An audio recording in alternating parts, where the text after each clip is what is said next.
Seja muito bem-vindo a mais um podcast Tudo em Mente e hoje comigo minhas amigas Luciana Lima e Diana Moura. Sejam bem-vindas, meninas. Bom, boa tarde. Boa tarde. Tudo bem, Yuri? Bem, mais uma vez quero agradecer pelo convite de estar aqui. É uma honra, um prazer estar aqui e dividir com vocês um pouquinho do nosso trabalho e aquilo que as pessoas querem saber sobre concursos, sobre estudos, enfim, compartilhar aqui o nosso conhecimento e experiências. Beleza. Diana, você se apresente, por favor. O que você faz? Conta pra gente. Eu sou procuradora do Banco Central há 12 anos e eu trabalho na parte do consultivo, lido com matérias fins da regulação do Banco Central e sou professora de Direito Econômico. Beleza. Lu, para quem você já está aqui terceira vez, é a maior participante da história, né? Lu, fala aí, Lu, para quem ainda não conhece você ainda. Bom, para quem não me conhece, eu sou procuradora do Banco Central, professora de processo civil, leciono também Fazenda Pública em Juízo, especificamente para concursos de procuradoria. Estou no Banco Central há 12 anos, também trabalhando no contencioso. Isso, bacana. Meninas, a gente vai falar hoje aqui sobre Banco Central, sobre a questão de procurador, né? Parece que saiu um concurso novo, não é isso? Me contem um pouco como é que está essa questão de concurso. O que está saindo de novidade? O que os alunos estão esperando? Atualiza a gente aí. Ok. Bom, do último concurso específico de procurador do Banco Central para cá, já tem 10 anos, Yuri. Ainda não temos assim, um concurso que foi lançado. O que nós temos é a necessidade de concurso. Então, nossa carreira ela tem, ao todo, são 300 vagas de procurador, mais da metade dessas vagas estão vazias. Elas precisam ser preenchidas. Então, há essa necessidade de concurso. Há o pedido para que o concurso seja realizado e o andamento normal dentro da administração para a realização desse concurso. Então, o que nós temos hoje é essa perspectiva dentro desse cenário. E no Banco Central como um todo, assim, tem vaga para analista, para procurador? Como é que está esse cenário, assim? O que as pessoas... Porque tem gente também... Tem vaga para nível médio no Banco Central ou não? Tem sim. O Banco Central tem três carreiras que compõem a autarquia. Então, tem a carreira de procurador, que o procurador ele pertence... É uma carreira que pertence ao Banco Central e à Advocacia Geral da União. Afora isso, tem a carreira de analista, que é uma carreira de nível superior dentro do Banco Central, que engloba vários cargos, a depender de vários tipos de formações. Tá? Economista, administrador, até pessoas formadas em direito também têm esses cargos. Tá? E, além disso, tem o cargo de técnico do Banco Central, que é um cargo nível médio. Então, são 3 carreiras ali dentro da autarquia. Entendi. A gente vai falar sobre cada uma delas, tá? Mas principalmente com relação ao cargo de procurador. Vocês, para começar, o que faz um procurador? Como é que é isso? Como é que é essa carreira? Conta um pouco aí pra gente.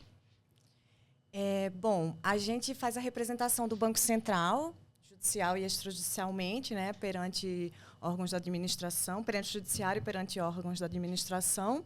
E também a gente trabalha no consultivo. A gente presta consultoria interna para os departamentos, para a diretoria e para o presidente e assim por diante. Ou seja, você é um defensor, um advogado, um defensor do Banco Central, seria isso? Nós somos os advogados do Banco Central, exatamente, perfeito. Entendi. Essa carreira, ela é uma carreira assim... tem diferença entre as autarquias? Porque existe procurador de vários órgãos, né? O salário ele é federal. E eu acho importante essas perguntas, porque tem muita gente que quer ser procurador, mas não sabe se é do Bacen, se é de outros órgãos. Eu tenho um primo que ele é procurador lá no estado do Pará. E eu queria entender um pouco mais sobre o cargo, assim, de modo geral. Eu falei sobre isso hoje no Instagram. É interessante saber que o Banco Central é a única autarquia que tem uma carreira jurídica própria. Olha... Isso é bom, né? Para quem está querendo fazer. Isso é muito bom, porque traz uma especificidade para a nossa carreira que é muito rica no dia a dia, na nossa atuação. Todas as demais autarquias são representadas por procuradores federais, tem a sua organização interna ali na autarquia, mas o concurso é unificado, é concurso para procurador federal. Entendi. Então, esse é, eu acho que o grande diferencial em termos de técnico e de matéria da nossa carreira. Entendi. E com relação a estudo, para quem quer ser procurador, o que vocês falam assim para quem está... Eu imagino que tenha que ter pelo menos uma carga de estudo anterior, né, prévia, tipo, sei lá, alguns meses ou alguns anos de estudo, que é bastante puxado. Para quem está começando agora, que talvez não seja o alvo esse primeiro concurso, mas futuramente, o que vocês têm a dizer assim? Como é que você acha que deve ser a preparação para esse concurso? Bom, só voltando um pouquinho sobre o que nós falamos do cargo de procurador, a carreira de procurador do Banco Central, ela também pertence à Advocacia Geral da União. Ah, tá. Então, hoje, quando você pensa em concurso, na carreira que você vai estudar, você precisa pensar o que aquela carreira desenvolve. Porque os examinadores, eles estão exigindo cada vez mais dos candidatos que eles tenham conhecimento para ser aplicado na prática, de acordo com o que aquela carreira, o que aquele profissional vai exercer no dia a dia. Então, se você quer estudar para procurador do Banco Central, é um estudo para procuradorias também. É um estudo para exercer essa representação judicial de um ente público. Então, é necessário que você tenha esse conhecimento básico, assim, que não é tão básico, né? Mas aquele conhecimento de procurador. Conhecimento mínimo, né? É o conhecimento das matérias de um advogado público, que vai representar um ente público judicial e extrajudicialmente e fazer a consultoria jurídica. Então, precisa ter esse conhecimento de advocacia pública. E, afora isso, você precisa, sim, ter o conhecimento específico de procurador do Banco Central. Como a Diana falou, é uma carreira específica, nós representamos uma autarquia que tem algumas especificidades em relação à matéria, de direito econômico, direito empresarial, a Diana pode me ajudar aí também. E esse conhecimento é exigido, sim, do candidato. Ou seja, a pessoa ela tem que estar com o mínimo necessário para passar em qualquer concurso de procurador, além das questões específicas do Banco Central, que são cobradas em prova e na carreira também, né? Isso, obviamente. Exatamente. Então, e para quem está começando os estudos, deve começar por onde? Fazer um cursinho, fazer uma mentoria? Como é que é o negócio? Como é que funciona para quem está buscando essa carreira? Olha, hoje eu acredito que as pessoas têm um grande acesso ao conhecimento, aulas, videoaulas, é tudo bem amplo. E diante de tantas opções, eu acredito que um caminho que acaba facilitando é você buscar alguém que já percorreu aquela trajetória, já percorreu aquele caminho e conseguiu atingir um objetivo. Então, dessa forma, a pessoa consegue focar, ela consegue direcionar os passos de forma a chegar naquele objetivo de uma maneira mais certeira, mais rápida. Então, eu acredito que sim, que a mentoria ela é um caminho que ajuda bastante, direciona os estudos e faz com que dentro da mentoria a pessoa possa escolher ali diversos caminhos também, de acordo com a necessidade dela, com a forma que ela estuda.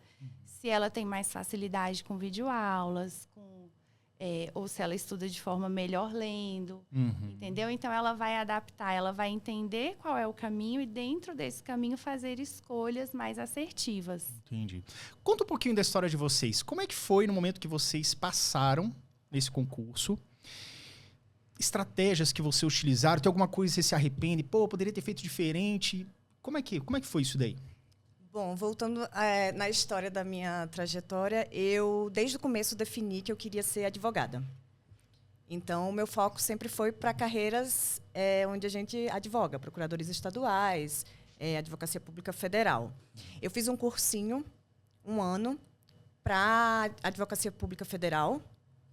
E, no ano seguinte, eu comecei a trabalhar as especificidades das carreiras que foram surgindo, que foi procurador federal, advogado da União. Foram 2 concursos que eu não passei. E depois eu decidi focar, passados esses 2, na época, eu decidi focar para o Banco Central e comecei a pegar matérias de direito bancário, econômico e... é isso. Você chegou a desanimar em algum momento? Você falou que não passou em 2, no terceiro você passou, que foi o atual cargo que você está. Isso, exato. Não, eu nunca cheguei a desanimar, porque desde o começo eu entrei como sendo um projeto de médio e longo prazo. Como é uma carreira muito visada, e hoje eu posso dizer com ainda mais segurança, muito bom, um lugar muito bom de se trabalhar, eu sempre tive em mente que era um trabalho... que não era um trabalho de maneira imediata, não ia ser no imediatismo que eu ia conseguir isso. Então, a cada concurso, eu vi o lado bom. O que eu melhorei em relação ao anterior? Quais são as minhas dificuldades? O que eu preciso trabalhar mais para o próximo? E aí foi crescendo. E esse tempo, como é que foi o tempo? Assim, de quando você começou até a hora que até a aprovação? Foi quanto tempo? A primeira fase do Banco Central, a prova de primeira fase, eu tinha 1 ano e meio de estudo. 1 ano e meio de estudo. Dedicação é um tempo exclusiva, inclusive. E aí, inclusive, essa dedicação, como é que foi? Você abdicou do quê? Você deixou de sair, de ver amigo? Como é que foi o negócio? No primeiro ano de estudo, eu fiz também uma especialização. Então, foi algo que me ajudou a entender um pouco mais as opções do mundo jurídico. E eu encarava o estudo como meu trabalho. Eu tinha uma carga horária, eu tinha os dias que eu tinha que estudar, e eu não encarava como... Quantas horas por dia, mais ou menos? Eu estudava, no normal, umas 8. Você tinha outra atividade depois ou não? Não. Tava só exclusivamente? No primeiro ano, eu tinha o cursinho, que era pela manhã, e aí eu estudava umas 6 horas, e tinha 2 noites na semana a pós-graduação, a especialização. Depois, no segundo ano, que foi exclusivo do estudo pré-concurso, eu estudava umas 8 horas na rotina, porque a carga horária é normal de trabalho. E legal. Quando tinha edital em vista, quando estava em véspera de prova, aí eu reforçava esse estudo, chegava a 10, 11 horas por dia. Cara, isso é puxado demais. Quando eu chego a 10, 11 minutos, já fico meio cansado, sabe? Imagina. Mas é justamente por isso que eu nunca também abri mão de... Por ser um plano de médio prazo, eu nunca abri mão de tudo. Eu acho que tem muito que funciona para uma pessoa, funciona para outra, né? Mas eu sempre garanti meus momentos de lazer. Tá. De desanuviar a cabeça. Tipo um fim de semana. Fim de semana, com certeza. Apesar que, eventualmente, eu estudava no final de semana, mas uma carga mais baixa. Mas eu sempre tive um tempo para estar com a minha família, para sair com os amigos. Ou seja, você não ficava bitolando. Acho que é importante não fazer isso, né? Talvez em véspera de prova, né? Ali 2 semanas, você dá você se tranca em casa, né? Mas não tem como aguentar isso, eu acho, durante muito tempo, num plano assim de médio e longo prazo. E você, Lu, como é que foi a tua rotina? Para quem ainda não sabe. Bom, eu estudei por 3 anos, só que esse início desses 3 anos não estava totalmente direcionado para o concurso específico, certo? De procurador do Banco Central. Então, eu comecei sabendo que eu queria concurso, mas ainda ali conhecendo as carreiras. Eu fiz uma especialização em Direito Público e dentro dessa especialização eu fui conhecendo mais as carreiras públicas até decidir pela advocacia pública. E aí, com essa decisão, eu já tinha ali mais ou menos 1 ano e meio de estudos, um pouco parecido com a Diana, no sentido de ter aulas de manhã e estudar no período todo da tarde. E quando eu direcionei, eu quero a advocacia pública, aí vieram vários concursos de advocacia pública, eu fui fazendo, fui aprovada em antes de ser procuradora do Banco Central, eu fui advogada de empresa pública aqui do Distrito Federal. Legal. E aí, então, eu tive um tempo também que eu trabalhava e estudava. Mas o período em que eu estava só estudando era também entre 8 e, em alguns momentos, até 10 horas por dia. E isso que eu quero saber. Muita gente está se perguntando, e até das outras participações que você fez, algumas pessoas comentavam assim, mas sem trabalhar aí é mais fácil. E olha, gente, na minha opinião, vou dar minha opinião aqui. tá? Eu não sou uma pessoa de estudar, eu sempre tive dificuldade, até por causa do transtorno e tudo. Mas olha, eu acho que tudo na vida a gente tem que abdicar, a gente tem que escolher uma prioridade. Todo mundo tem 24 horas, tá? Eu acredito sim que muita gente pode ter uma dificuldade imensa do tipo assim, eu não posso parar de trabalhar porque meus filhos dependem disso e tudo. Mas de repente você pode conciliar de alguma forma. Eu quero saber de vocês, é possível uma pessoa que trabalha 8 horas por dia conseguir se dedicar? Tem que ter uma estratégia diferente? Ou pode de repente a pessoa, sei lá, a esposa quer passar para o concurso, o marido de repente contribui um pouco mais, trabalha um pouco mais, não sei. Como é que funciona isso na cabeça de vocês? Eu acho que é possível sim. Inclusive, nós temos colegas que trabalhavam e estudavam e foram aprovados, sabe? É uma questão de organização e de manter a constância. Então, se você trabalha, você precisa buscar aí dentro do seu tempo diário um período para estudar. Eu tenho 2 ou 3 horas por dia. Se você conseguir se manter concentrado aquelas horas que você tem por um longo período de tempo, né? Por mais até ali... eu tenho um plano de estudos aí que vai demorar mais de 1 ano para eu fechar um edital. Ok. Mas que se você se manter naquele período, é totalmente possível. Eu conheço muitas pessoas que fizeram isso. Né? E eu, inclusive, quando eu comecei a trabalhar, trabalhava 8 horas por dia também. Eu já estava na segunda fase do concurso, mas eu me mantive estudando. Né? Aquele tempo que eu tinha, eu estava estudando. Então, é possível, sim. É muito possível, com certeza. Entendi. Você presenciou, teve algum momento que você estava fazendo as duas coisas ou conhece alguém que esteja? Como é que é isso? Não, quando eu passei para o Banco Central, eu também trabalhei numa empresa pública antes de vir para a Procuradoria do Banco Central, mas eu já havia passado na Procuradoria, então foi ali só o momento de esperar ser chamada. Mas, de fato, a gente tem muitos colegas e colegas brilhantes que passaram muito bem no concurso, que conciliavam as duas coisas, então eu não tenho dúvida que isso é possível, mas eu acho que talvez requeira um planejamento um pouco mais realista. Porque se você não faz um planejamento realista com o restante da sua vida, que você tem que conciliar, você pode acabar desanimando. Realista significa que a pessoa já trabalha 8 horas por dia.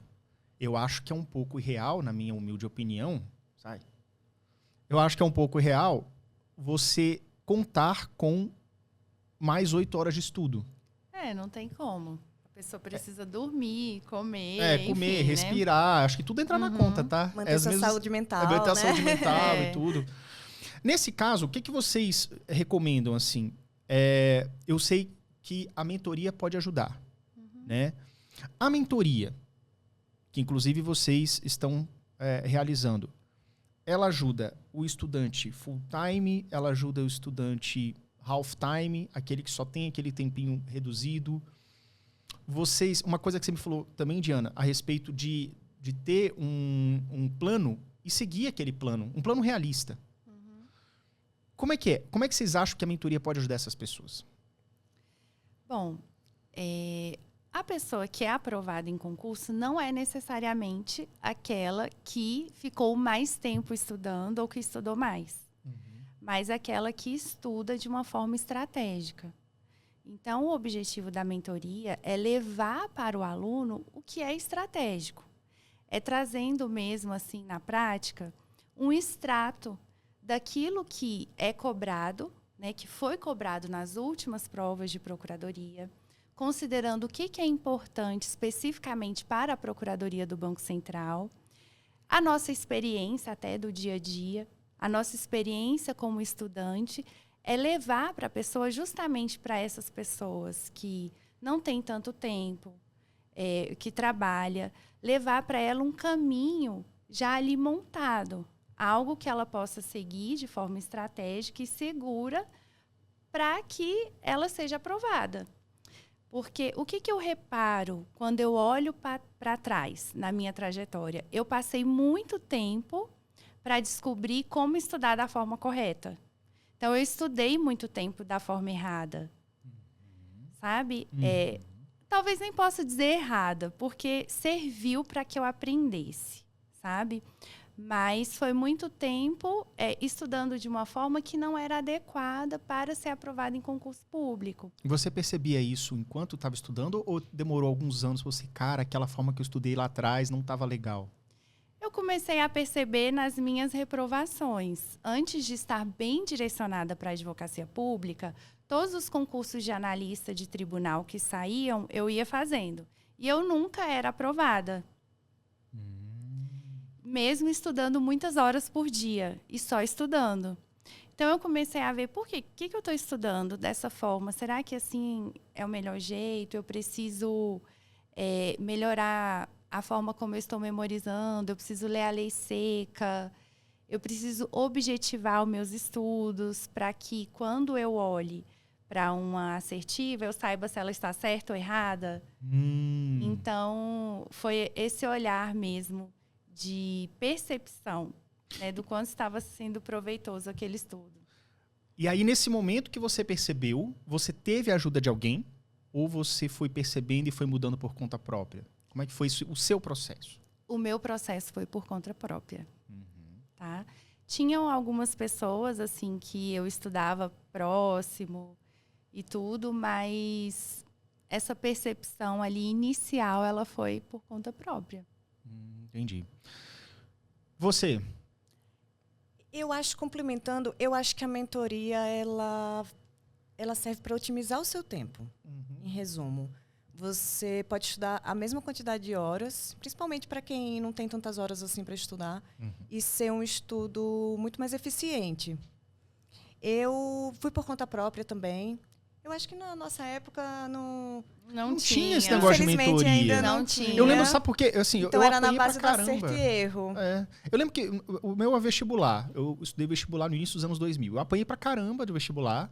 Não tinha nada. Tipo assim, eu acho que o máximo que o aluno tinha naquela época, vestibular, mas talvez seja uma dinâmica semelhante, era o simulado. Fui bem, não fui bem. Se eu fui mal em matemática, vamos supor, vou focar mais em matemática. Mas às vezes o rapaz já estava estudando bem para matemática, assim, em horas, mas não fazendo exercício direito, entendeu? Como que a pessoa, então, hoje, com essas ferramentas que ela tem, ela pode perceber, beleza, eu não estou passando, fato. E aí, o que eu tenho que fazer, mudar, pensar para que mude essa perspectiva? Tipo assim, como é que eu posso avaliar se eu estou errando ou acertando? Eu acho que você se servir de pessoas que já percorreram esse caminho é muito útil, claro. Mas eu acho que a gente também tem que saber avaliar o que serve pra gente. Não existe uma fórmula pronta para todo mundo. Então, essa tentativa e erro, por mais que a mentoria te ajude, mas você vai ter que encontrar o seu próprio caminho. Eu, por exemplo, eu anotava o horário que eu começava a estudar e anotava quando eu fazia eventuais intervalos. Mas dentro desses espaços de tempo, eu cronometrava o meu estudo no celular. Quando eu levantava a cabeça para dar aquela voada assim, né? Aquela desligada. Eu parava o cronômetro. Eu ia no banheiro, eu parava o cronômetro. Meu irmão passava por mim e falava, você vai enlouquecer. E eu não enlouqueci, passei. E eu vi que serviu. Pode ser que isso para muita gente seja meio enlouquecedor. Mas para mim, por exemplo, eu via um dia que eu fiquei 8 horas à disposição do estudo, mas eu tive 5 horas de estudo líquido, que eu chamava. Um outro dia que eu fiquei, 10 horas e tive 9 horas de estudo líquido. Então, você vai vendo, para mim servia para eu ver a real atenção que eu estava conseguindo manter naquela leitura.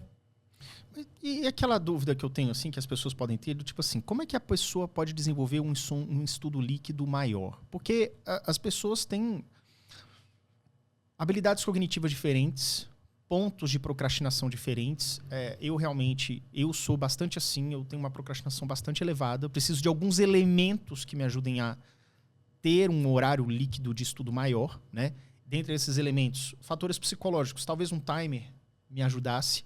Talvez uma pessoa próxima a mim, estudo em grupo, para quem funciona, eu acho que ajuda também pra caramba. Para mim ajudou em alguns momentos, mas eu já estava no UNB, mas lá dentro do UNB também a gente tem que estudar pra caramba, então ajudou. Como é que vocês percebem isso? Assim? A pessoa ela tem que estar sempre... Se ela não está buscando um resultado, ela tá sempre que está mudando, colocando alguma coisa nova. Tipo, um timer, um estudo em grupo, alguma coisa nesse sentido. Vocês acham que é isso também? Eu acho que você pode testar coisas novas para ver o que se adequa a você.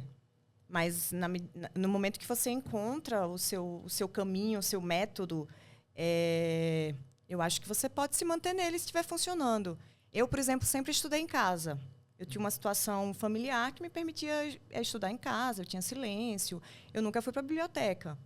A maioria dos colegas do nosso concurso estavam em biblioteca, porque em casa tinha muito barulho. E em biblioteca era sozinho ou em grupo? Vocês lembram? Eu estudava sozinha. Assim, embora tivessem pessoas ali que eu conhecia e que a gente se encontrava para o lanche, mas era cada um estudando sozinho. Mas é isso que a Diana falou, é super interessante. Você precisa testar aquilo que funciona para você. Eu testei estudar em casa. Até, inclusive, no horário que meu filho estava na escola, não tinha barulho, mas eu não conseguia. Eu me apegava um pouco com as coisas da casa, né? Eu já era dona de casa. Então, eu ficava vendo o que tinha para fazer e tal. Então, eu precisava deixar a casa, no sentido literal mesmo. E quando eu entrava na biblioteca, aquilo ficava para trás, sabe? Eu tinha ali, no período da tarde, mais ou menos entre umas 4h30, no período da tarde, para estudar. Então, chegava na biblioteca, era aquele período. Eu tinha aquele período e depois ia pegar meu filho no final do dia. Então, funcionou para mim. Sair de casa e ir para um ambiente de estudos. E aí tem que ver o que funciona para cada um. Mas você precisa se dispor a fazer esses testes. Ou seja, você tem que entrar em ação. Entrar em ação, buscar aquilo que funciona. Se você começa a estudar em casa e vê que não está legal, que não está funcionando, que você não se concentra, que você se preocupa com outras coisas, faz um teste de ir para uma biblioteca. Eu fui para várias bibliotecas até encontrar aquela em que estava tudo ideal. Tinha estacionamento, tinha um lugar para sentar, tinha um lugar para ligar meu computador, tinha bons livros. Foram muitos testes até eu chegar num ponto de estar tranquilo e formar a minha rotina. Vocês acham que isso tem a ver com a garra da pessoa? Porque tem muita gente que tem uma mentalidade assim, poxa, eu adoraria ser procurador, né? Mas, pô, tem que estudar 1 ano pelo menos, 2, às vezes até mais. Tem que ter uma disciplina que eu não tenho. A pessoa já entra assim, eu nunca vou conseguir. Sendo que, cara, eu já tive momentos da minha vida que eu peguei uma garra e fui. Por exemplo, ao longo da minha vida eu já fui gordinho e magrinho, gordinho e magrinho. E eu lembro que na minha adolescência teve um momento que eu simplesmente disse, cara, quer saber? Sem internet, sem nada. Eu acho que eu vou começar a fazer abdominal aqui de noite, lá no meu quarto, enquanto passava o Jornal Nacional. Não tinha internet, não sei o que tinha na TV. Aí eu lembro, o Jornal Nacional durava 1 hora. Aí, enquanto passava, eu fazia 50, parava, assistia, deitado assim. Fazia mais 50. Pô, eu perdi, 18 quilos em 3 meses e meio. Que? 18, só fazendo abdominal, tá ligado? É sério. Olha, quando a pessoa quer. Então assim, perceba que tem momentos na nossa vida que tem que dar aquela fagulha. Sim. E essa fagulha do tipo assim, cara, eu estou comprometido ou comprometida, então não vou sair, não vou evitar, vou... Tem que ter essa garra, né? É Sem aquilo dúvida. que você mais quer, Uhum. sabe? Você quer, igual você falou, você quer ser magro ou você quer comer coisas gostosas? Entende? Você vai precisar escolher. Então, você quer ser aprovado num bom concurso ou você quer ir levando a vida mais ou menos? Tá tudo bem, são só escolhas, né? Cada um faz as suas escolhas. Mas se você determina um objetivo, é necessário que você já pense naquilo que você vai precisar dizer não para atingir aquele objetivo. E eu o acho mentor? que quando você está muito seguro da sua decisão e consegue ser realista em relação às suas perspectivas, eu acho que a garra ela acaba vindo. Nesses testes, você vendo que funciona, elaborando seu método, mas eu acho que quando você tem essa segurança de que é isso que eu quero passar num concurso, por essa razão, por aquela outra, eu acho que a garra acaba vindo sim. Entendi. E como é que o mentor, ele estuda com você? Como é que eu estudo com o mentor? Ele estuda junto, ele orienta, você tem encontros semanais. Conta como é que é essa questão de você estudar com o mentor. Bom, o mentor é alguém que já percorreu um caminho que você quer percorrer, que você vai percorrer. Então, ele vai trazer para você a experiência, aquilo que ele passou, tirando ali os erros que ele cometeu e transformando esses erros em um aprendizado, que é repassado para os mentorandos. Então, o mentor tem essa função de dizer, olha, vá por esse caminho que eu fui, aqui você vai passar por isso, talvez você tenha momentos em que você sinta que não vai dar certo, ou que está muito pesado, mas é natural. Siga adiante, pega esse caminho, vira para um lado, vira para o outro, que você vai chegar. Então, o mentor é isso, é como se ele pegasse na mão da pessoa e fosse passando por ali e mostrando para ela que tem um ponto final de chegada. Por exemplo, se a pessoa está com alguma dúvida numa disciplina que ela não aprende de jeito nenhum, o mentor ele pode orientar de forma que a pessoa fala assim, não, mas você está estudando errado. Por que você não faz desse jeito? Por que você não aprende daquela outra forma? É isso, o mentor ele entra ali para como se fosse uma cirurgia ali, que ele vai entender o estudo do aluno, é isso? Do mentorado? Sim, eu acho que sim. Nesse aspecto que você está falando, por exemplo, seria do método, né? Uhum. Então, a gente pode avaliar o método. Olha, esse método talvez não funcione para você. Pode funcionar para outras pessoas, não funciona para você. Vamos avaliar esse outro método. É aquilo, você pega na mão da pessoa e vai com ela percorrer o caminho, mas ela precisa percorrer, né? Então, mas a gente pode fazer desvios. Esse caminho aqui talvez não seja mais adequado para você. Essa forma de caminhar. Vamos tentar essa outra forma. Uhum. Eu acho que é isso. E existem vários tipos de mentoria também. Voltando à questão de não ter fórmula pronta, até a mentoria você precisa escolher uma que se adeque à sua realidade, seus objetivos. Uhum. Ou seja, de todas as formas que você... as ferramentas, né, as formas que você pode aprender, você tem que colocar em prática para saber, né? E o que vocês pensam sobre o estudo ativo e passivo? Por exemplo, aquela pessoa que necessita de um professor e aquela pessoa que, não, cara, o professor vai me atrapalhar, quero ser autodidata. Como é que é isso para vocês? Eu acho que isso é muito da forma como a pessoa ela extrai o aprendizado. E isso deve ser respeitado.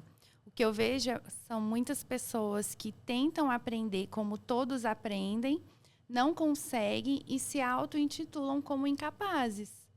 Eu não consigo aprender, eu não vou bem. Por quê? Porque você pode estar estudando de uma forma que não é ideal para você.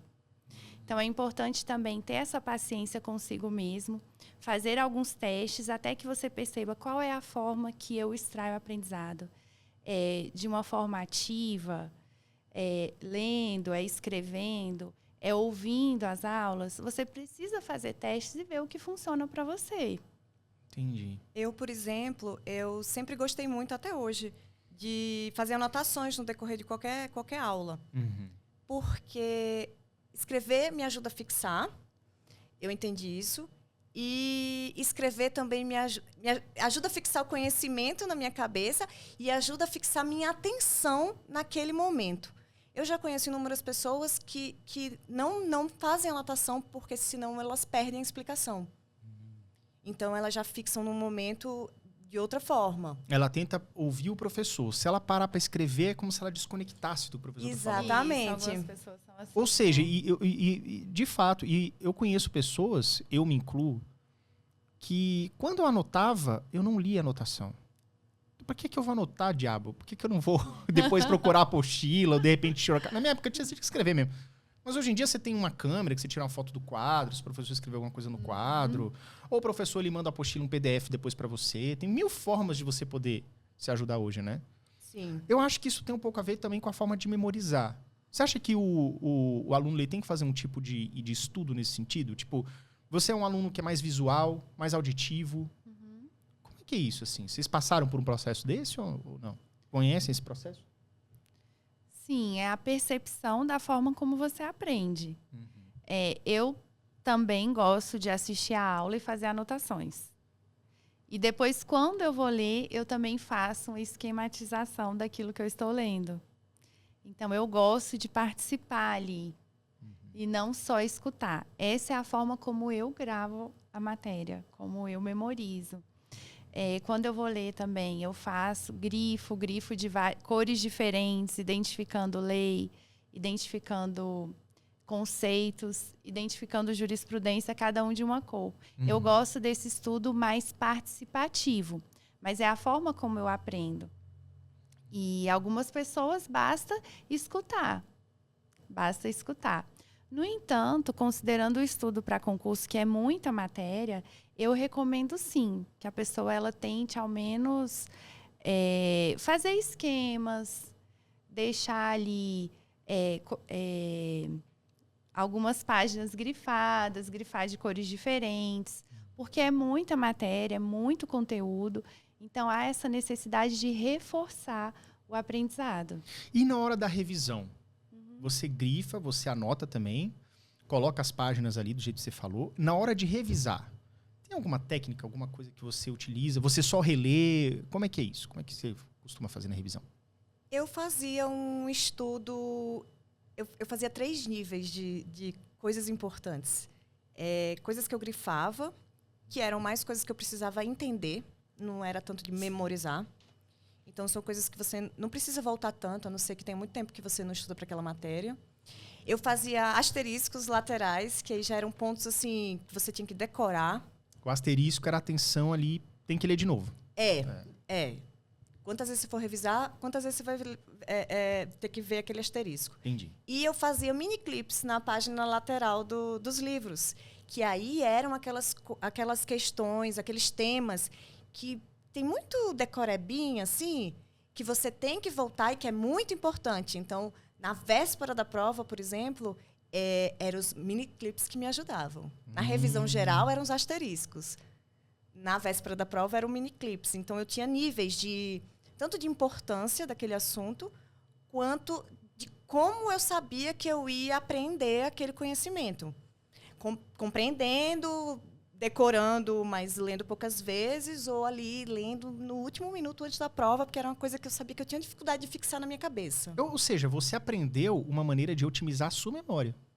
Porque você tem uma memória de curto prazo e longo prazo. Mas tem uma coisa que tá fresca na memória, que ela fica fresca tipo uma semana, mas na véspera...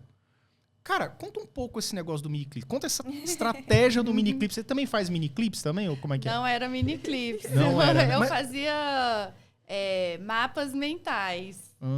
Fazia mapas trazer, mentais. né? Você vê que cada um tem uma forma de memorizar. Entendi. E é importante você respeitar isso. E você entender, você descobrir isso, né? Isso é uma descoberta sobre você mesmo. Se dispor. Eu não sentei para estudar e definir um plano. Eu vou fazer... Isso agora que eu falei para você, essa explicação, eu consigo te dar ela olhando para trás. Eu não parei ali na largada e eu vou fazer assim, assim, assim. Mas conforme eu fui estudando e fui fazendo as provas, eu fui vendo esses níveis de informação, de tipo de informação, da forma como eu memorizava. Então, naturalmente, eu fui criando esses níveis. Primeiro o sublinhar, que é o mais básico, e depois o asterisco. E aí, conforme eu fui fazendo as provas, eu via que eu queria dar aquele último estudo ali antes da prova, mas o asterisco era muita coisa. Então, eu tinha que já fazer mais uma seleção. Aí veio o miniclips. E o miniclips, como é que é? Você pega um resumo do asterisco. E aí você dá só uma olhadinha... O miniclips é no próprio livro. Sim.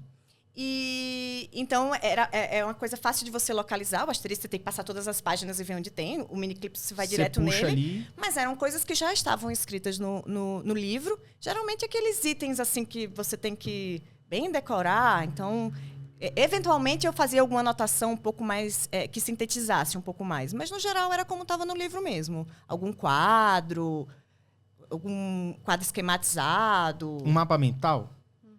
Vocês usavam um mapa mental? Você falou que usava, né? Eu usava, Como eu gostava de como fazer. que era o seu mapa mental? Assim? E outra coisa que eu esqueci de perguntar. A revisão antes da prova. Você falou que você fez isso, que o miniclips ajudou, porque estava ali na mão, você já sabia a cor ali, você já tinha... Você acha importante revisar antes da prova? E esse antes da prova é tipo assim, 2 dias de revisão? Ou antes da prova, tipo assim, horas antes da prova? Como é que é isso? É muito importante revisar antes da prova, sem dúvida. Uma semana antes da prova ali, as questões que você sabe que são cruciais para aquela carreira que você vai prestar o concurso. Mas eu sempre gostei de revisar na véspera. Muita gente tira a véspera para relaxar, né? Para dar essa... Que eu acho que é super válido também. Mas eu relaxava vendo os meus miniclips. Tinha que ter um miniclipe, cara. Era a minha forma de relaxar Aham. às vésperas da prova. Caramba. E você, Lu? E aí você usava um mapa mental. Como é que você trabalhava? Então, além dos grifos, que eu fazia alguns grifos coloridos, depois eu transformava isso em mapas mentais, em post-its, assim, que eu até colocava no meu quarto. Alguns temas importantes, súmulas, coisas que eu queria lembrar ali. E antes da prova, eu revisava o que estava grifado também. Então, eu também fazia essa revisão até a véspera mesmo, inclusive até a hora de entrar mesmo para fazer a prova, eu ainda estava revisando. Você chegava cedo? Você chegava em cima da hora? Como é que é? Você gostava de chegar assim no concurso, olhar sua cadeira, sentar com calma, levantar ou não? Não, eu chegava a um horário normal, assim. Chegava o horário normal, não chegava muito antes, mas também não chegava em cima da hora, de forma alguma. Mas até entrar ali, sentar para fazer a prova, eu estava revisando. Sim. Vocês acham que tem diferença da forma como você estuda e se prepara para questões dissertativa, múltipla escolha, questão objetiva? Como é que funciona isso para vocês, esse estudo? Olha, um concurso de procurador, um concurso de carreira jurídica específica, todos têm essa segunda fase, até a terceira fase também, que é a prova oral. Então, você começa a estudar já visando formar um conhecimento amplo que vai te possibilitar não só passar numa prova objetiva. Você precisa formar, assim, digamos, de uma forma, uma metáfora, um colchão de conhecimento, um muro de conhecimento, tá? Porque a primeira fase é só um convite, assim, para você entrar na festa. Tá? O que vai definir mesmo é a segunda fase, que é aquela fase que você vai escrever, que você vai demonstrar o seu conhecimento teórico. Então, é preciso ter esse estudo mais denso, sim. Sabe? Ter esse conhecimento. Agora, uma vez formado esse conhecimento, você precisa objetivar os seus estudos para que você consiga resolver uma prova objetiva. Então, além de formar o conhecimento, depois traduzir esse conhecimento de uma forma objetiva para passar pela primeira fase. Eu diria que a primeira fase ela é basicamente asteriscos e miniclips. Vamos decorar aqui. É sim ou não, certo e errado. Uhum. Certo ou errado. A segunda e a terceira fases, elas já são talvez mais os sublinhados. Aquela informação que você precisa em concursos do nível de um procurador do Banco Central, por exemplo. Sim. Você precisa entender o que é aquele bicho ali que o livro tá explicando. Porque quando fizeram a pergunta na segunda fase, ninguém vai perguntar se é certo ou errado. Você tem que ter um mínimo de argumentação, de poder de argumentação, para discorrer por que você acha certo, por que você acha errado, ou normalmente nem vai ser certo ou errado, né? Vai ser uma resposta não tão objetiva. Mas o mais importante é você demonstrar seu poder de argumentação, né? Esse colchão de conhecimento, mas você conseguindo aplicar esse conhecimento para aquela questão concreta que foi posta na prova. Na segunda fase, que era uma fase bem mais subjetiva, né? Escrita, né? Mais direta, dissertativa, quer dizer. Como vocês acreditam que é a melhor forma de você ganhar o coração do examinador ali? Vocês têm que colocar tudo, colocar mais ou menos, se falar muito estraga. Como é que é isso? Eu acho que você tem que ser bem direto. Bem direto e demonstrar conhecimento. Demonstrar esse poder de argumentação. Demonstrar que você tem conhecimento sobre o que a doutrina fala daquele assunto, se tem jurisprudência, se tem algo consolidado nos tribunais superiores a respeito daquilo. O que tem a respeito daquilo no mundo jurídico? Quais são as considerações jurisprudenciais e doutrinárias a respeito daquele assunto? É isso. Você precisa falar isso de uma forma bem objetiva. Embora seja uma prova subjetiva, em que você vai escrever, você precisa ser direto para que o examinador faça aquela correção, fazendo o check ali, o checklist, no espelho de correção da prova. E tem alguma dica para você tentar adivinhar o que está nesse checklist? Tipo, é lendo a letra da lei, é olhando, é vendo o professor, nem que seja numa aula online. Como é que vocês veem isso assim? Cara, eu quero falar tudo que o examinador quer ler. O checklist para a segunda fase é tudo sobre aquele tema. É o que a Lu falou, são precedentes do judiciário, são temas controvertidos na doutrina, são as novidades, mudanças recentes. Você tem que trazer o máximo de argumentos possíveis, no mínimo de palavras. Claro, se fazendo compreender. Sim, entendi. E simulado? Para quem está se preparando? Tem simulado para a primeira etapa, para a segunda etapa? Existe isso? Como é que vocês podem estudar dessa forma? Tem simulado, sim, para a primeira fase, né, que é a prova objetiva. Hoje, se eu fosse estudar para concurso hoje, eu faria questões todos os dias. Eu acho que é essencial você treinar. Quando eu estudava, eu tinha um pouco de... Ai, gente, qual é a palavra? Eu tinha um pouco de resistência. Eu queria me manter lendo, estudando, fazendo mapas seu cérebro já e tal. Acostumado, né? Já estava confortável. Mas são as questões que te levam para o desafio, a testar aquilo que você estudou, e é o que realmente vai adiantar. Então, eu sou super a favor de fazer questões, de fazer simulados. O simulado já é mesmo simular uma prova, então é algo que demanda mais tempo. A pessoa precisa ver ali qual é o período de tempo que ela tem para estudar, durante uma semana, durante 15 dias, e depois pode fazer um simulado por mês. Ou, se ela tem mais tempo, faz um simulado em um período menor. Mas o fato de simular, fazer questões, sempre, constantemente. Porque você está estudando para acertar questões. Você não está estudando para saber tudo da matéria. Para decorar. Você está estudando para acertar questões. Então, você precisa ir logo para esse objetivo, sabe? E para a segunda fase também. Né? Passou a primeira fase, você já vem estudando ali, pega as provas anteriores. Tem muitos livros que comentam questões. Então, além de estudar, você precisa se dispor mesmo a ver como a matéria que você estuda está sendo cobrada. É isso. Eu acho que as questões, elas não apenas testam seu conhecimento, aquela contraprova de que estou indo no caminho certo, mas ela também te dá um pouco um macete de como as questões costumam ser colocadas, que tipo de casca de banana, eu tenho que ficar atento com que tipo de detalhe. Acho que a questão te dá bem esse rumo. E o simulado, ele não apenas testa o seu conhecimento, que eu acho que as questões... seria muito similar às questões nesse ponto, mas eu acho que o simulado ele traz as vantagens de você testar o seu desenvolvimento daquele conhecimento num dado tempo. E com a pressão que um tempo limitado traz para você. Então, eu acho que o simulado ele agrega esses dois fatores em relação as questões. Tem algum local que você faz simulado mesmo? Assim, porque muita gente está estudando em casa. Uhum. Você paga alguém, um examinador, para olhar o teu simulado? Como é que é? Tem cursinho? Como é que funciona isso? Você fazer um simulado mesmo que você não esteja num cursinho, por exemplo. Tem isso? Olha, eu acredito que tem cursinhos hoje que oferecem simulados. Uhum. Né? O Gran Cursos oferece simulados.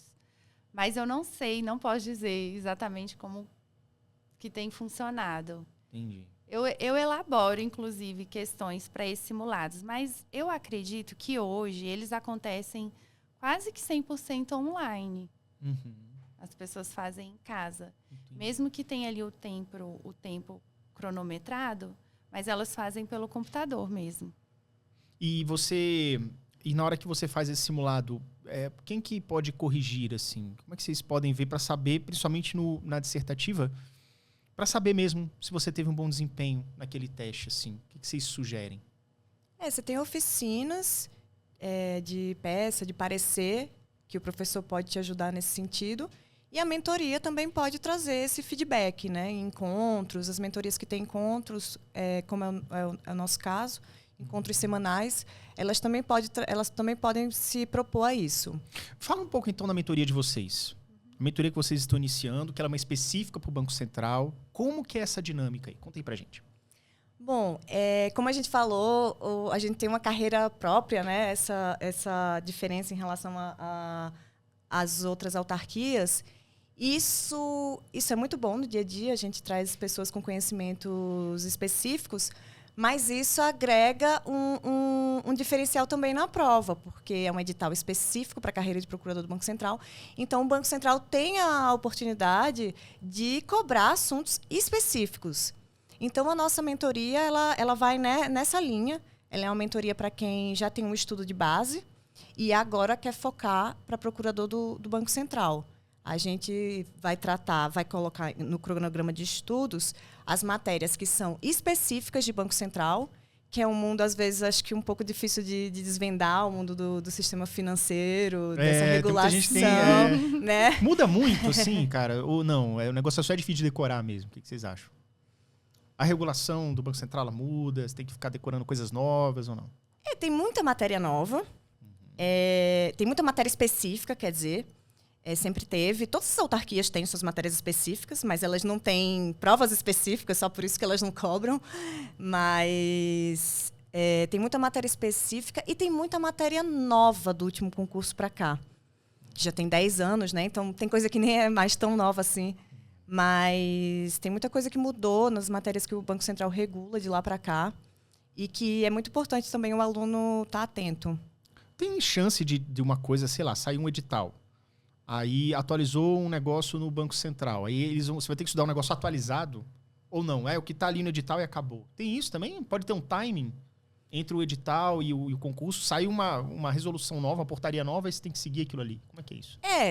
Se é um tema que está no programa do edital, você vai ter que ver o estado da arte no momento da prova. Agora, por exemplo, é um tema que não está... Um exemplo, ativos virtuais. É um tema assim, novíssimo. E se o edital tivesse saído antes e ainda não constasse esse tema, ele não ia poder ser cobrado na prova. Entendi. Tem que cumprir o edital mesmo, né? Claro. Você tá ali... O que tá no Mas edital. você tem que estar atualizado com o que tem de cada tema. Novo provavelmente vai ter, né? Sem dúvida. Eu penso muito no negócio de CESP, cara. Porque a CESP adorava botar uns negócios que passou semana passada, tá ligado? Não, de acordo com tal coisa que aconteceu no Brasil, tipo, sei lá, 2004, isso. Isso pode acontecer com a jurisprudência. Isso. Muito comum. As leis são aquelas que estão ali, no edital. Mas a jurisprudência não, pode ser cobrada a jurisprudência da semana anterior, tá? Porque ela é sobre a lei que já existe, que está no edital. Então, a jurisprudência pode ser, sim, cobrada mais recente.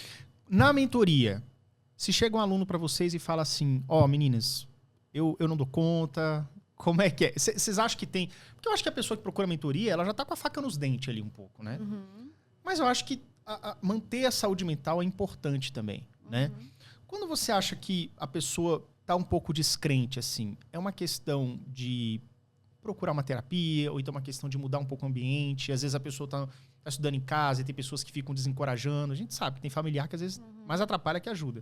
O que vocês pensam sobre isso? Quando a pessoa tá meio desistente, assim? Olha, eu acho que na mentoria a gente vai fazer uso de uma caixa de ferramentas que a gente adquiriu ao longo do tempo.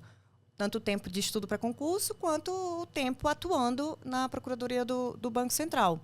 Então, a gente tem que tentar essas diversas ferramentas. A ferramenta X não funcionou, vamos tentar a ferramenta Y. Então, é muito de você ver a razão pela qual a pessoa está desanimando. Tudo isso que você falou. Mas cada pessoa tem o seu conjunto. Você será que é um ambiente? Vamos testar outro ambiente? É uma questão familiar? De repente, procurar uma terapia mesmo também. Eventualmente, sair. Vai encontrar seus amigos. Uma parada, né? Sabe? Acho, cara. É verdade. Vocês tiveram isso em algum momento, assim, deu uma desanimada? Porque vocês falaram que não, assim, que vocês estavam ali, vocês conseguiram passar com um tempo relativamente curto, né, pequeno. Conseguiram ter esse resultado. Mas a gente vê que muita gente tem isso, né? E aí eu acho que mudar o ambiente também é uma questão interessante. De repente também fazer atividade física, porque é uma maneira de você oxigenar o cérebro também. Sem dúvida. E a gente fica bitolada, se tranca no quarto 8 horas, 10 horas por dia, só estudando, né? Eu acho que é muito buscar aquilo que funciona para você. Uhum. ter essa disposição de buscar. Então, eu cheguei a ter pensamentos de desânimo, sim, sabe? De falar, ai, será que vai dar e tal. Mas eu fui buscando alternativas. E caminhar com pessoas, assim, eu não estudava em grupo, mas eu tinha um grupo de pessoas que cada um estudava individualmente. E, eventualmente, a gente se encontrava. E isso me ajudou muito. Porque escutar outras histórias, pessoas que também passavam por dificuldades, que tinham também outros problemas e que, né, que ainda assim estavam ali tentando, isso também reforçou. Eu não me sentia completamente sozinha na caminhada. Sabia que tinha gente que também estava passando alguma coisa e que em algum momento ia funcionar. Entendi. E com relação algumas coisas que... Eu tenho um amigo meu que ele estudou muito tempo para concurso e ele gostava muito de fazer resumos. Eu nunca fui muito de resumo, até porque eu tenho disgrafia, minha letra é terrível e tudo. Vocês acreditam que o resumo, ele é para todo mundo? Ele realmente causa um resultado? Ele ajuda na memorização? Fazer resumos. E aí eu não sei, vocês vão me falar. O resumo, ele é pelo conteúdo, por capítulo, por dia? Como é que vocês ligam a questão do resumo? Eu acho que o resumo pode ser muito útil quando a gente está falando de carreiras mais difíceis, né, de passar. Eu acho que o resumo pode ser útil, no meu caso, por exemplo, para fixar a matéria. Mas não adianta você achar que você vai passar só com resumo, só estudando pelo resumo. Você pode até ir muito bem na primeira fase, mas na segunda e na terceira fase, não é o resumo que vai te salvar. Então, depende da sua motivação para fazer o resumo. O que vai salvar? É compreender muito bem a matéria, saber as questões atuais. É realmente compreender, é realmente entender o que está sendo falado ali. E você, Lu? O resumo pode ser útil como uma forma de aprendizado e não com uma finalidade única. Eu só vou estudar por resumos. Essa não é uma forma adequada para estudar para um concurso de um nível mais alto. Então, assim, o resumo serve se a sua forma de aprendizagem for, por exemplo, escrevendo. Se você tem essa necessidade, então você pode assistir uma aula, eu gostava de fazer assim, e eu gostava de escrever. E depois ainda transformava aquilo em alguns esquemas, alguns mapas mentais, como uma forma de aprendizagem. Mas não como a minha finalidade única, não era só ler o resumo. Tá? Também, considerando que o conteúdo é muito extenso, não dá para resumir tudo. Então, algumas coisas não convém você resumir. Ou matérias que geralmente não são cobradas, ou que são cobradas ali só a literalidade da lei. Não compensa você fazer um resumo. Então, você precisa ser estratégico para saber em que pontos eu preciso fazer um resumo. O quanto isso realmente é eficiente para o meu estudo. Isso também precisa ser questionado. Entendi. E com relação a você identificar um cronograma ideal para você. Um cronograma é semanal, é mensal? Como que você identifica assim, o que é mais interessante você seguir? Já tem uma fórmula pronta para isso? Ou cada um tem que ver... Porque, por exemplo, você tem, sei lá, falta 6 meses para a prova, digamos assim. Uhum. Você tem que montar um cronograma que você faça 3 meses um determinado estudo e depois revise por mais 3 meses. Ou a ideia é você fazer uma semana cada matéria, cada disciplina. Como é que vocês acham que um cronograma pode ser bem encaixado para o estudo, esse específico do Banco Central? Olha, é importante você começar por aquilo que é mais importante para o cargo, tá? Então, você pode iniciar esse cronograma, né, que é inclusive a nossa ideia, por aquilo que é mais relevante e que também você ainda não tem uma familiaridade com aquela matéria. Desculpa, relevante no sentido de ter um concursos peso de maior. Procuradoria. Ah, tá. Relevante no sentido... O que é relevante para esse concurso de procurador do Banco Central? Então, você precisa começar São 2 aspectos. Aquilo que é relevante para o cargo e aquilo que você não tem familiaridade. Tá? Porque pode ser relevante, mas você já tem um conhecimento, você já estudou, já é uma matéria mais comum para quem está molhado, né? no caminho de procuradoria. Então, você precisa começar enfrentando aquilo que você não tem familiaridade, que são justamente essas matérias específicas do cargo de procurador do Banco Central. Entender a regulação, aquilo que o Banco Central trabalha, né? Aquilo que o Banco Central... os pontos em que a Procuradoria atua. Então, começar justamente enfrentando aquilo que você não tem tanto conhecimento, tanta familiaridade. E você, Diana? Eu acredito que seja mais proveitoso você estudar uma matéria por vez. Por quê? Você tem um fio condutor dentro das matérias. E aqui eu estou falando de um estudo que não é só decoreba. Claro, se fosse só decoreba, talvez não fosse esse o melhor caminho.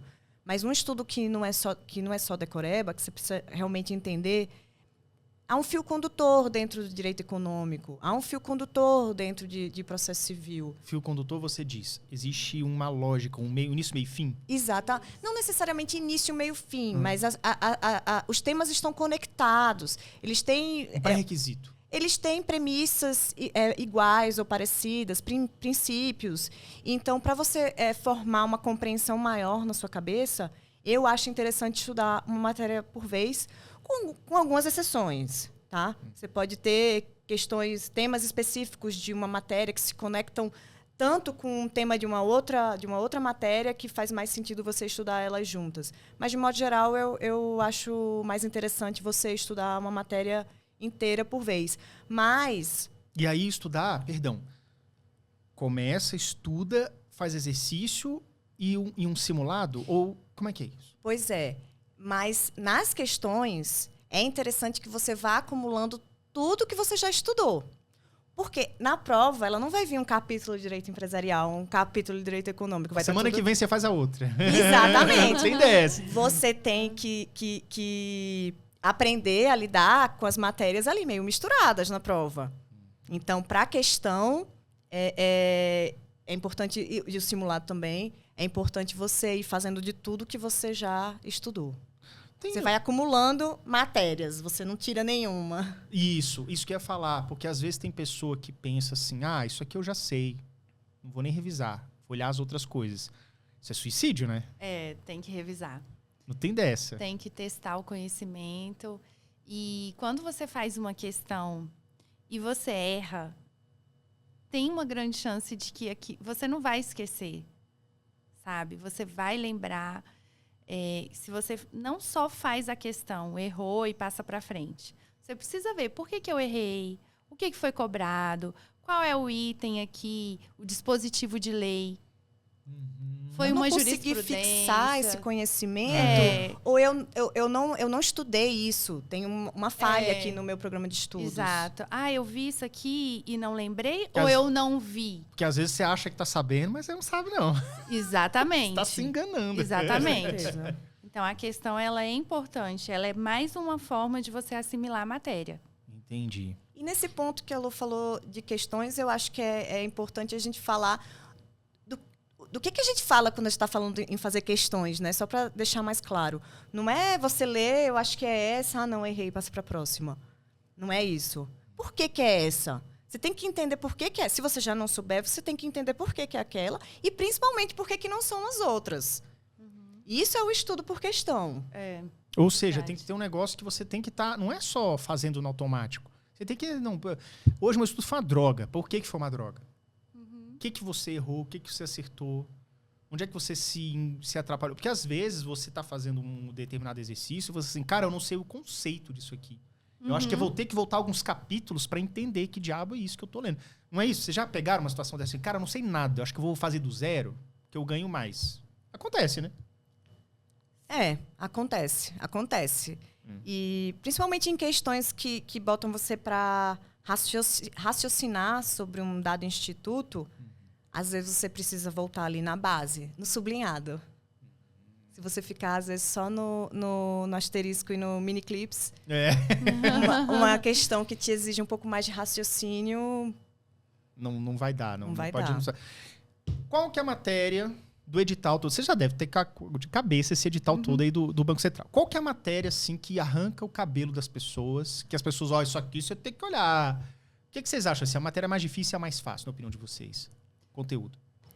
Olha, a mais difícil, eu acho que são os tópicos mais recentes de direito econômico, da parte da regulação do Banco Central. Mas direito econômico só cai no Banco Central? Não, mas tão específico, sim. Mas tem temas de direito econômico que só caem no Banco Central. Que refletem a economia do Brasil ou que refletem as diretrizes do Banco Central?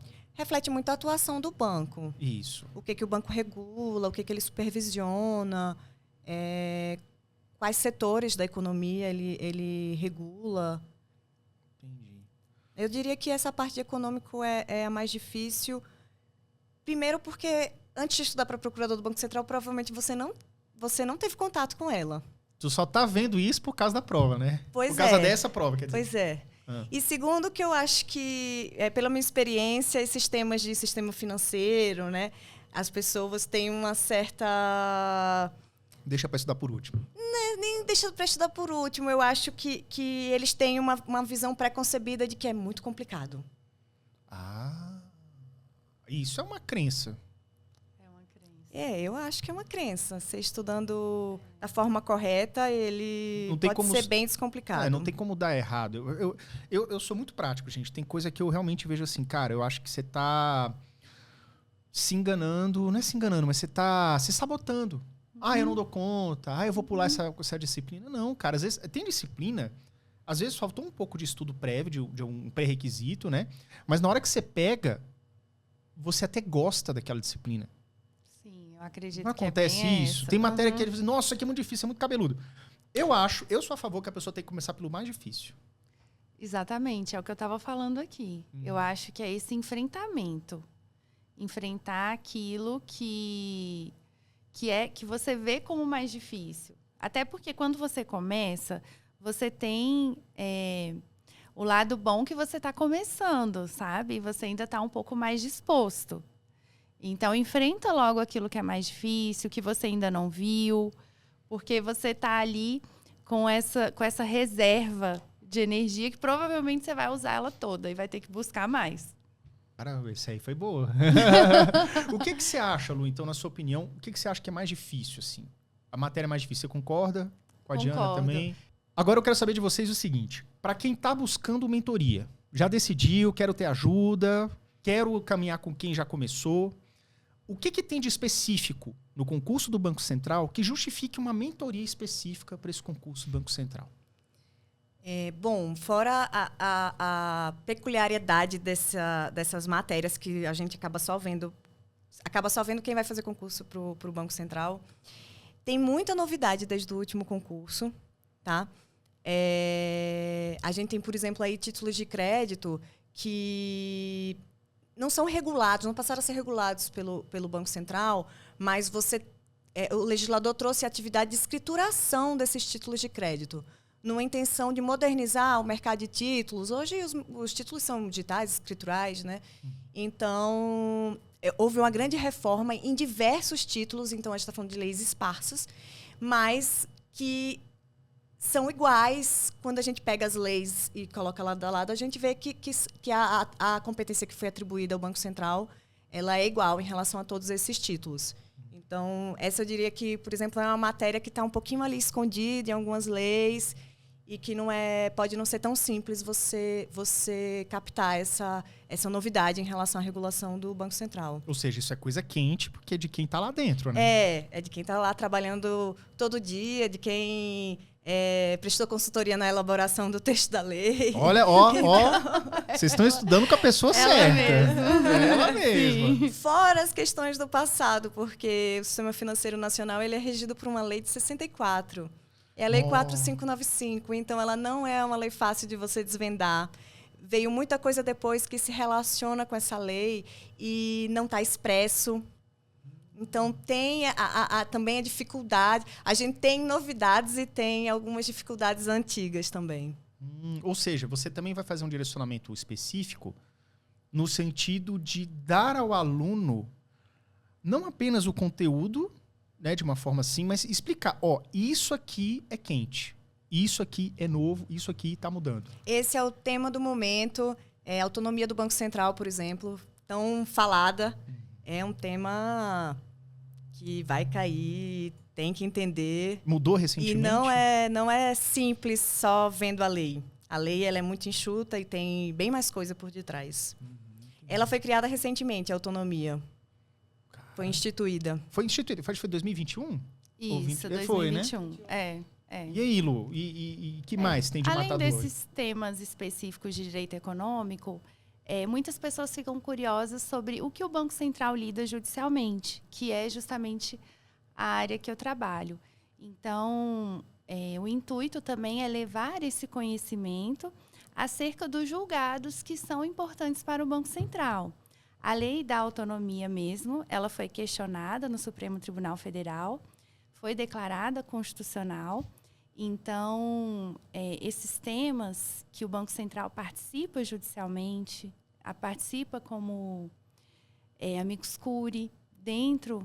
Grandes temas da economia do país, Grandes temas da economia, também levar para os alunos que querem ter esse conhecimento aquilo que é relevante para o Banco Central, para a economia e que tem chances ali que, na verdade, até precisam ser... São temas que precisam ser exigidos dos candidatos para que eles cheguem no cargo com esse conhecimento. Então, assim, com certeza a banca ela vai exigir esse tipo de conhecimento. Assim, não tem como fugir disso. Entender o que é autonomia, o que ela implica, como ela foi instituída e todo esse histórico, desde a lei que trata do Banco Central, que é de 64, mas o que muda na prática, como o Banco Central atua, como é essa supervisão do sistema financeiro, tudo isso é importante para o candidato ser aprovado. Cara, então olha só, pessoal. Vocês estão vendo aqui as feras que vocês estão vendo aqui, que tem um conhecimento gigantesco, estão lá dentro, ou seja, a informação que está lá de dentro, da cúpula do negócio. Não é só a banca, é ali dentro. E com certeza isso daí vai cair. E aí eu não preciso nem confirmar para vocês que essas dicas e muitas outras direcionamentos vai estar na mentoria para que a pessoa seja muito bem assessorada. Ou seja, quem fizer a mentoria vai passar? Sim, olha, é um objetivo pessoal, que a pessoa siga o programa, se ela se dedicar, se ela fizer a parte dela, que ela seja aprovada. Com certeza, assim, eu falo de coração mesmo, que é um sonho para mim ver que aquelas pessoas que eu me dediquei, que eu atuei, que eu fiz o meu melhor ali, que elas sejam aprovadas. Você vê uma mudança na vida de uma pessoa, como eu vi. Quando eu estudei para procurador do Banco Central, eu tive aula com alguns procuradores que fizeram um curso específico. E eu vejo como o fato dessas pessoas se disporem a dar essas aulas mudaram a minha vida. Isso mudou minha vida. Então, você participar da vida de alguém dessa forma é uma gratificação muito grande. Caramba. Então, eu vejo isso. E a ideia a gente formulou essa mentoria não apenas porque a gente acha que tem bagagem para realmente ajudar as pessoas a passarem nesse concurso, mas eu tenho certeza que eu posso falar por mim e pela Lu, porque o Banco Central é um lugar muito legal de se trabalhar. A Procuradoria é um ambiente excelente, onde a gente pode desenvolver nossas habilidades. Os procuradores são todos muito cooperativos. Então, eu sou muito grata por trabalhar na Procuradoria. É uma felicidade para mim. Eu sou realmente realizada. Você está realizado, você está feliz em estar trabalhando lá. Sem dúvida. Eu adoro os desafios que são postos para mim no consultivo diariamente. E por isso também a ideia de incentivar as pessoas a entrarem, porque é um lugar realmente muito legal de trabalhar. E a gente está precisando de gente. Estamos precisando de colegas. Está na hora. Você vai, gente. Foi 50%, né, do tempo, né, o 50% do efetivo, né? Vem diminuindo, né? Isso, vem diminuindo Quantas bastante. vagas estão ao todo agora? Vocês têm uma ideia de quanto? No cargo de procurador, tem aproximadamente 160 cargos vagos. Cara, tá? a chance Vagos. é agora, né? É. Eu acho que é uma baita chance, né? Meninas, vamos lá. Então, joga real aí pra mim. Como é que é trabalhar no Banco Central? Vocês estão felizes, estão realizadas? É uma droga, eu quero sair desse emprego. Como é que é isso daí? Porque, inclusive, a ideia de montar a mentoria foi por conta do que vocês vivem lá, né? Contei. Isso. Olha, nenhum lugar, assim, podemos dizer que é 100% perfeito, certo? Mas eu até gosto de fazer essa introdução. Mas, assim, eu sou realmente muito grata, sinceramente, de trabalhar na Procuradoria do Banco Central. Me sinto completamente realizada. Eu cheguei e, sinceramente, eu nem me via, assim, com tantas habilidades. Eu acredito que eu desenvolvi muitas habilidades na Procuradoria. Hoje eu faço sustentação oral nos tribunais superiores. E muito disso se deve ao fato dos meus próprios colegas, das pessoas que estavam ali na coordenação na época, acreditarem em mim e me colocarem para fazer aquilo. Então, tudo isso me leva a uma gratidão muito grande, a acreditar, a oportunidade de fazer, de trabalhar com processos relevantes. Tudo isso foi muito importante para mim. Então, quando alguém me pergunta, você gosta de trabalhar? Eu amo. Eu realmente me sinto, assim, muito realizada. Sinto que foi muito além do que eu esperava. Então, quando eu olho para trás e vejo o período que eu estudei, eu falo, gente, o quanto eu me sacrifiquei foi até pouco para o quanto eu recebo. Entendi. Sabe, em termos de condições de trabalho, de reconhecimento, de respeito dos colegas e de oportunidade. A carreira é legal lá, dá pra crescer bem lá, Sim, ir progredindo. dá para progredir, existe um incentivo para que você estude, existe um incentivo para que você ministre cursos, inclusive dentro do próprio Banco Central, tem a Universidade do Banco Central, que foi onde eu comecei a dar aulas. Então, eu comecei a dar aulas para os servidores. Lá dentro mesmo, né? Ou seja, um processo... Dentro do Banco Central, E Diana, você tá dando aula lá também? Como é que foi o seu Eu também processo? comecei lá. Eu comecei lá eu dei alguns cursos de empresarial pro pessoal do corpo técnico, que também, fora a Procuradoria ser um lugar excelente, o Banco Central, de um modo geral, é uma entidade de excelência. É um lugar onde você vê as coisas realmente acontecerem, você tem um começo, meio e fim nos projetos, você tem uma condução muito técnica dos assuntos. Então, começar a dar aulas lá para esses servidores tão qualificados foi muito bom, foi um aprendizado enorme. Entendi. Legal. Meninas, todas as pessoas que vêm ao podcast Tudo em Mente, ao final, eu peço para que deixem uma mensagem. O que vocês gostariam de falar para quem está assistindo esse podcast? Pode começar, então, Diana. O que eu diria é que você tenha segurança com relação ao que você quer e saiba escolher as ferramentas adequadas para o seu perfil, para os seus objetivos, ainda que seja em tentativa e erro, mas faça essa escolha de maneira realista que você vai chegar lá. Lu.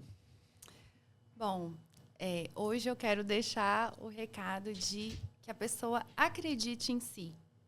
Então, conversando com alguns alunos, às vezes a pessoa olha para um objetivo e vê aquilo como muito grande, muito distante.